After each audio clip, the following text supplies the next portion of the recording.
in Delhi, we tend to be so Delhi-centric, Sahil. And so I'm really happy to have Sahil on today's show, even though he does a fabulous show called Dangal. Because, Sahil, sometimes we need to zoom out from Delhi and get out of Delhi mindset to understand Delhi. So you've been here for a while, and this is not the first Delhi election that you've covered, I know that. But still, as a quote-unquote outsider, and I hate that word outsider. There are no outsiders in Delhi. Everyone belongs to Delhi. What is this election looking like to you? Forget the budget. I'm saying in general. Very interestingly, you use the terminology that everybody is outsider in Delhi, right? Everybody is. The very interesting thing in Delhi and Mumbai is that both the cities, who are filled with the outsiders. Correct. Outsiders. True. To say it like that, and cosmopolitan cities. Both the cities were thriving for a regional party of their own. That particular place was filled in Mumbai by Shiv Sena. The Shiv Sena in Mumbai and Shiv Sena in Maharashtra are two different parties. It's a regional party. So similarly, Aam Aadmi Party filled that gap. Yeah. And Aam Aadmi Party became a kind of a regional party for Delhi. Correct. So, Delhiite who might be voting for some other party, some national party for Lok Sabha elections, there is a 15% gap. The way the Delhiites vote in Lok Sabha and the way they vote in the assembly. Having said that, what I have been seeing is that all across India, there are 3 M factors who have been really influential in voting, especially in places like Delhi. That is, first is, of course, the middle class in cities like Delhi. The second one is Mahila. And the third one is Muslim, right? So let's look at the statistics. If you look at how Aam Aadmi Party wins election, Aam Aadmi Party gets almost more than 60% of the women voters in Delhi. Whereas when it comes to the male voters, the gap between the BJP and Aam Aadmi Party is not more than 6%. Whereas when it comes to the women voters, it comes to almost 15 It's a big number. It's a big number. Similarly, in the Muslim votes, the Aam Aadmi Party gets, the CSDS survey shows that 83% of the Muslim votes since 2015 has been with the Aam Aadmi Party. With the Aam Aadmi Party. 77% in 15 and 2020, almost 83%. Now we are at Jama Masjid, right? It's 1653. 1656. 1656. You're not seeing any digging around, the way we see in Sambal and all that stuff. Everybody is refrained from doing such kind of claims at this point of time because they know that there is a complete consolidation of the Muslim votes which goes in favor of Aam Aadmi Party.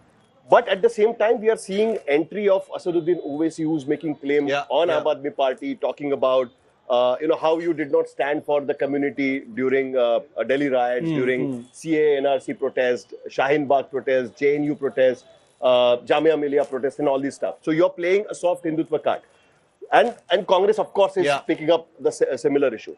So I'm seeing kind of a similarity between what happened in earlier elections in Haryana and Maharashtra. Okay. Is that 15% gap is been if the BJP cannot win that 15% vote, if they're trying to break it somewhere. I want to just touch upon the Muslim vote for a second. What you said, this basically means that BJP is not going the polarization way. That is why you are not saying they are not going because they know if they go by that way, because there are this election they are not going that. They are not doing it. I actually, because after looking at how Delhi votes and the patterns, I disagree on that account.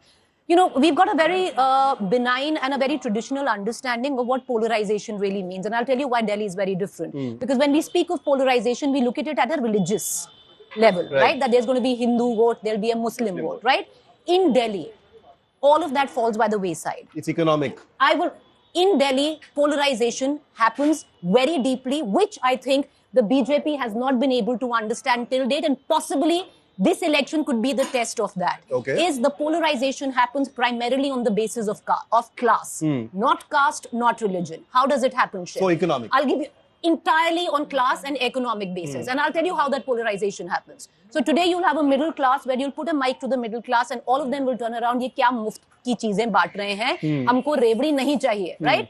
So when you say that, there's a strong, which we don't realize, a strong counter-polarization to that, which is on a class basis. You could be Purvanchali, you could be Hindu, you could be whatever, the dynamics of your caste or your religious community is. But there's a strong counter-polarization when it comes from the lower middle class, most people who live in the slums. And that counter-polarization comes, humko ye zarurat hai. Right. So everything, and this you have to give credit to Arvind Kejriwal, because he's been able to create that vote bank. I'll give you another difference. How you can't compare a Delhi to a Haryana or any other election. Haryana, when you were out there, the strongest voice was the peasantry, right? You hear it a lot. You hear the Jats, speak up, and there you thought that it's going to be a sweep, of the Congress. Many reporters thought that, right? There's a silent vote in Haryana that spoke for the BJP. Clearly, it did. Yeah. In Delhi, the tables turn, right? Because usually in every, and especially during a Lok Sabha, everyone says that BJP ka voter aake vote to zarur karta hai. Yeah. In Delhi, it switches shift, and it switches so strongly. Arvind Kejriwal's vote is a silent vote. Yeah.